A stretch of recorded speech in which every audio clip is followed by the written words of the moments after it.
اب روایت سنیے، فرماتے نیت المؤمن خیر من عملہ ونیت الکافر شر من عملہ، مومن کی نیت اس کے عمل سے زیادہ خیر ہے، بہتر ہے، اور کافر کی نیت شر ہے اس کے عمل سے، یعنی کافر کی نیت اس کے عمل سے زیادہ بدتر ہے اور مومن کی نیت اس کے عمل سے زیادہ بہتر ہے۔ اب اس روایت پہ کافی علماء نے بحث کی، اس سے مراد کیا ہے؟ عمل نے نیت کی ہے اور وہ عمل تو ابھی انجام دیا نہیں ہے، لیکن یہ نیت اس عمل سے بہت بہتر ہے۔ اس نے چوری کی نیت کی ہے، چوری نہیں کی، لیکن یہ نیت اس چوری سے زیادہ بدتر ہے۔ اس کی وجہ کیا ہے؟ بہت سارے علماء نے اس پہ بحث کی ہے۔ میں آپ کو چھوٹی سی مثال دوں۔ مثال کے طور پر ایک انسان ہے، وہ رات کو الارم رکھتا ہے صبح نماز تہجد پر اٹھنے کے لیے۔ صرف الارم نہیں رکھتا، وہ تمام تر نماز پر اٹھنے کے جو لوازمات ہیں ان کو بھی انجام دیتا ہے۔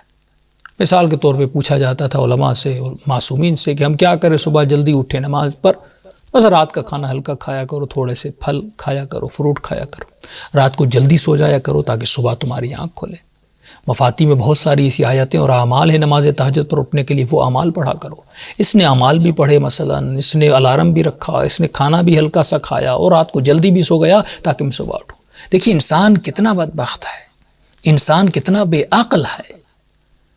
یعنی ہم وہ نیند جو رات کا نیند کا تھوڑا سا حصہ ہے جس میں پروردگار عالم کہتا ہے اٹھ کے نماز پڑھو، انسان اگر اس نیند کو قربان کر دے، اگر تجھے زیادہ سونا ہے دوپہر کو سو جا، شام کو سو جا، ہاں صبح سورج نکلنے کے بعد سو جا، یہ 15-20 منٹ نہ مت سو، اس نیند کو تم کہیں اور ٹرانسفر کر دو، کہیں اور سو جاؤ، لیکن انسان اس کو چھوڑنے کے لیے تیار نہیں ہوتا۔ اور اگر اسی پر عمل کرے وَعْبُدْ رَبَّكَ حَتَّىٰ يَأْتِيَكَ الْيَقِينُ، اگر یہ ایسی عبادت کرے، خدا ایسے مقام یقین عطا کرے، لیکن انسان نہیں کرتا۔ اب بالفرض کوئی جوان تھا، اس نے الارم بھی لگایا، جلدی بھی سو گیا، اس نے کھانا بھی ہلکا سا کھایا، لیکن پھر بھی یہ بیچارہ صبح کو نماز پہ نہیں اٹھا، اور اٹھنے کے بعد اس کے وجود میں افسوس ہے کہ میں کیوں نہیں اٹھا؟ پروردگارہ میں نے کون سی غیبت کی تھی، میں نے کوئی جھوٹ بولا تھا، میں نے کسی کی برائی کی تھی، یہ وہ سزا تھی کہ میں نہیں اٹھا، تم نے اپنی عبادت سے اور مناجات سے مجھے محروم کیا۔ اب اس میں افسوس بھی ہے، اس نے لوازمات کو بھی دیکھا، اس نے سب کو، مذاق نہیں کہ بعض لوگ ایسے ہی موبائل رکھ کے سو جاتے ہیں کہ اٹھیں گے، نہیں، مصمم تھا کہ مجھے اٹھنا ہے۔ اب ایسی نیت، ایسا تدارک ہو، فرماتے ہیں اس کی نیت اس کے عمل سے زیادہ بہتر ہے۔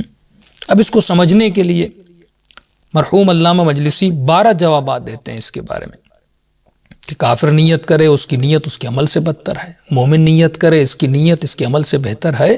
اس کا مطلب کیا ہے؟ بہت سارے جوابات ہیں لیکن میں مختصر کروں گا ان کے اپنا جوابات کو۔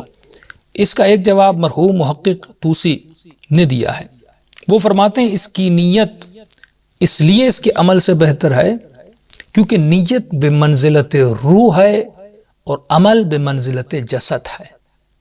اور فرماتا اگر پوچھا جائے کہ جسد شریف ہے یا روح، جسد عظیم ہے، اعظم ہے یا روح، تو اس کا جواب آپ کو سمپلی مل سکتا ہے۔ مثال کے طور پر اگر کسی کی آنکھ پھوٹ جائے اور خراب ہو جائے، ہاں، لیکن اگر اس کے جسم میں روح ہو پھر بھی یہ کام کر سکتا ہے، چل سکتا ہے، پھر سکتا ہے۔ دونوں آنکھیں بھی چلی جائیں اگر جسم میں پھر بھی روح ہو، یہ انسان پھر بھی چل پھر سکتا ہے۔ گونگا ہو جائے، بہرا ہو جائے، لیکن جسم میں روح ہو پھر بھی انسان بہت سارے کام کر سکتا ہے۔